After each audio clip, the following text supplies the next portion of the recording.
দেশে চলমান আন্দোলন ও ছাত্রদের দাবি নিয়ে শুরু থেকেই সরব ছিলেন দেশের জনপ্রিয় নির্মাতা মোস্তফা সরয়ার ফারুকী।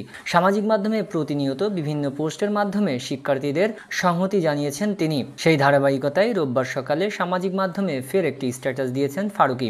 সেখানে তিনি লিখেছেন, আজ জুলাই ৩৫, স্বাধীনতা থেকে অল্প একটু দূরে দাঁড়িয়ে আমরা, জোর কদম আগে বাড়ি চলো একসাথে। তারপর থাকবে রাষ্ট্র সংস্কারের লম্বা কাজ, প্রতিষ্ঠান সংস্কারের লম্বা কাজ, যাতে আর কোনোদিন আমাদেরকে এরকম বন্দিশালায় পড়তে না হয়।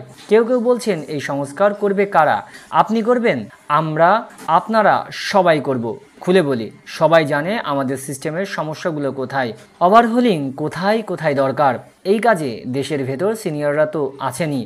এরপর তরুণদের প্রশংসায় ফারুকী লেখেন, তরুণদের কথাও আমাদের একটু মনে করিয়ে দিতে চাই। ওরা নতুন বিশ্ব দৃষ্টি নিয়ে বড় হচ্ছে।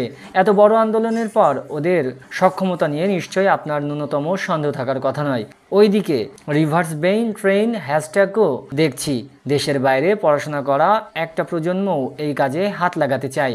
সবশেষ ফারুকী লেখেন, অনেক তো হইল নৈরাজ্য, এবার সময় নতুনভাবে দেশটাকে সাজানোর, একটা মানবিক গণতান্ত্রিক সমাজ তৈরির। বিপ্লব দীর্ঘজীবী হোক। এর আগে গেল বৃহস্পতিবার দৃশ্য মাধ্যম শিল্পী সমাজ রাস্তায় নেমে আন্দোলন ঘিরে হত্যার হিসাব ও বিচার, নির্বিচারে গুলি ও সহিংসতা বন্ধের দাবি জানান। সেখানে জোরালো কণ্ঠে আওয়াজ তুলতে দেখা যায় অভিনেতা মোশাররফ করিম, সিয়াম আহমেদ, নির্মাতা আশরাফ নিপুণ, অভিনেত্রী রাফিয়াত রশিদ, মিথিলা সহ অনেকের।